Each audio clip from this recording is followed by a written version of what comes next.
کہ شہزادی بہت ہی رحم دل ہے۔ یہ خبر جیسے ہی بادشاہ تک پہنچتی ہے تو بادشاہ کے دل میں شوق ہوتا ہے کہ دیکھوں تو صحیح کون سے ملک کی شہزادی ہے جس کی اتنی تعریف ہو رہی ہے۔ بادشاہ سپاہیوں کے ہاتھوں خبر بھیجتا ہے کہ وہ شہزادی سے ملنا چاہتا ہے۔ جب شہزادی کے سپاہی شہزادی کو بتاتے ہیں تو شہزادی یہ حکم دیتی ہے کہ بادشاہ سلامت ایک ہی شرط پر ہم سے مل سکتے ہیں کہ وہ اپنی تمام بیٹیوں کے ساتھ آئیں۔ سپاہی جا کر بادشاہ کو یہ خبر دے دیتے ہیں۔ ایک دن بادشاہ اپنی تمام بیٹیوں کے ساتھ شہزادی کے محل جاتا ہے۔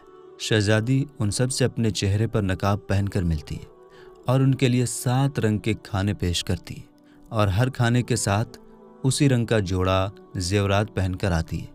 محل کی شان و شوکت، خوبصورتی اور شہزادی کا انداز بادشاہ اور باقی تمام شہزادیوں کو بہت حیران کرتا ہے۔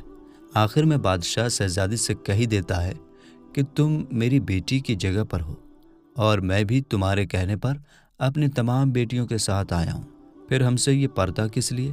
بہت ریکویسٹ کرنے پر شہزادی کہتی ہے کہ ٹھیک ہے، میں تیار ہو کر آتی ہوں۔ سب شہزادی آپس میں کانا پھوسی کرنے لگتی ہیں کہ اتنی تو تیار ہے، اتنے مہنگے زیورات پہنے ہوئے ہیں، اب اور کتنا تیار ہو کر آئے گی۔ اتنے میں کیا دیکھتے ہیں کہ دور سے ایک پرانے کپڑوں میں کوئی آ رہا ہے اور غور کرنے پر بادشاہ کو یاد آتا ہے کہ یہ تو ابھی تک زندہ ہے۔ میں تو سوچتا تھا کہ اسے جنگل کے جانور کھا گئے، اور جب میں نے اپنے سپاہیوں کو اس کی خبر لینے بھیجا تھا تب انہوں نے ہی بتایا تھا کہ وہاں شہزادی کا کوئی نام و نشان نہیں ہے، تو یہ کیسے ممکن ہے؟ بادشاہ خوشی سے جھوم اٹھتا ہے اور کہتا ہے کہ شہزادی کو بلاؤ، میں تمہیں شہزادی سے آزاد کروا کے لے جاؤں گا، چاہے وہ تمہاری قیمت میں میری ساری بادشاہت مانگ لے۔ یہ سنتے ہی شہزادی بولتی ہے، نہیں ابا حضور، میں ہی وہ شہزادی ہوں۔ میں کہتی تھی نا کہ میں اللہ کا دیا کھاتی ہوں اور اپنے نصیب کا پہنتی ہوں، بس اسی اللہ نے مجھے کہاں سے کہاں پہنچا دیا کہ آج میں آپ سے بھی زیادہ امیر ہوں۔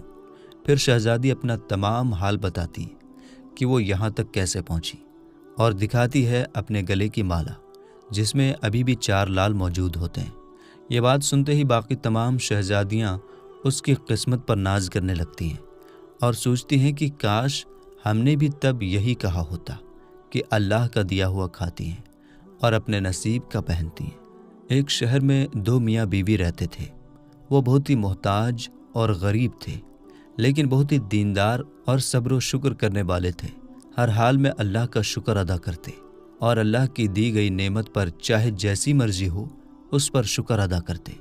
ایک بار ایسا موقع آیا کہ گھر میں کچھ بھی کھانے کو نہ تھا، تو شوہر نے اپنی بیوی سے کہا کہ 3 دن سے ہمارے گھر چولہا نہیں جلا اور ہمارے پاس کھانے کا کوئی انتظام نہیں۔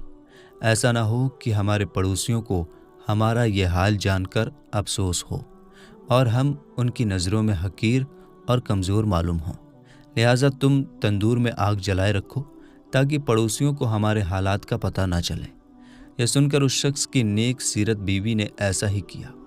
اس نے تندور میں آگ جلا دی اور واپس آ کر اپنے شوہر کے پاس بیٹھ گئی۔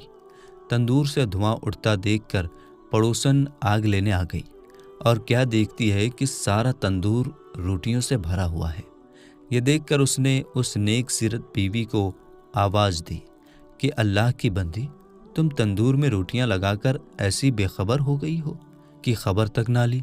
یہ سن کر اس عورت نے گھر جا کر تندور دیکھا تو واقعی میں خدا کی قدرت کا عجیب کرشمہ نظر آیا کہ تندور میں روٹیاں بھری ہوئی ہیں۔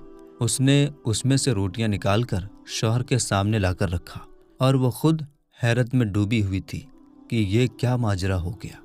یہ دیکھ کر اس عورت کے شوہر نے کہا، اس میں حیرت اور تعجب کی کیا بات ہے؟ اللہ کی ذات تو اس سے زیادہ ہزاروں قدرت رکھتی ہے۔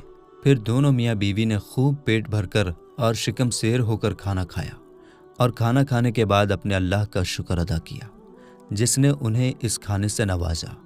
اس عورت نے سوچا کہ میرا شوہر اتنا ایماندار ہے اور اللہ کی ذات پر اتنا بھروسہ رکھتا ہے، یہ سب کچھ اس کے مضبوط ایمان اور اللہ پر بھروسے کی وجہ سے ہوا ہے۔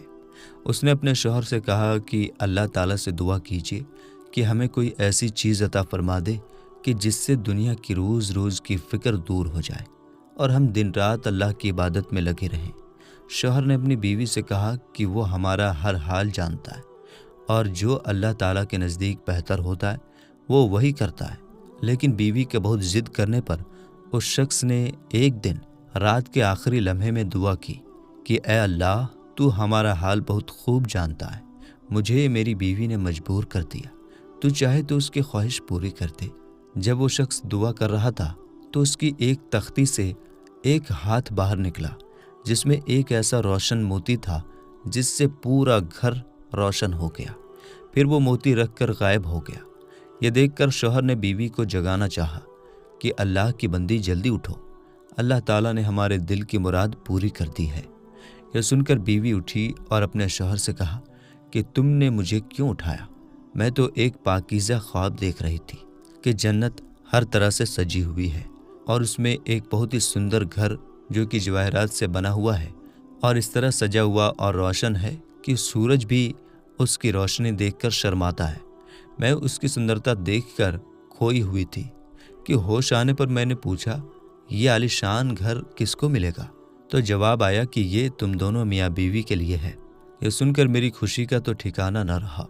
پھر میں کیا دیکھتی ہوں کہ ایک روشن موتی اس گھر سے غائب ہو گیا اور وہ گھر بدصورت ہو گیا۔ میں نے پوچھا، یہ کیا ہوا؟ جواب ملا کہ وہ روشن موتی جس سے تمہارا گھر روشن تھا، وہ موتی تمہاری خواہش کے مطابق دنیا میں چلا گیا۔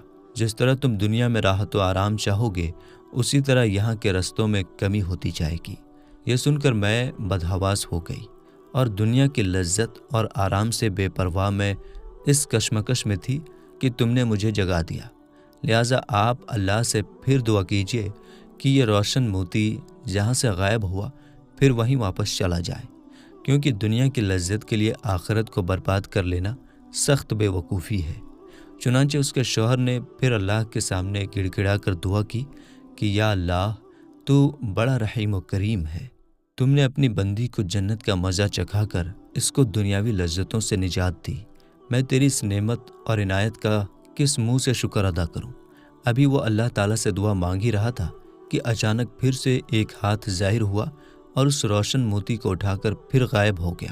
دوستو، ہمیں اس کہانی سے یہ سبق ملتا ہے کہ اللہ تعالیٰ اپنے شکر گزار بندوں کو اس کی شکر گزاری کا پھل ضرور عطا کرتا ہے۔ ہمیں چاہیے کہ ہم اس دنیاوی لالچ کے بجائے اپنی آخرت کی زندگی کے لیے دعا کریں کہ یا اللہ، ہماری کبھی ختم نہ ہونے والی دنیا اور زندگی کو بہتر اور روشن کرے۔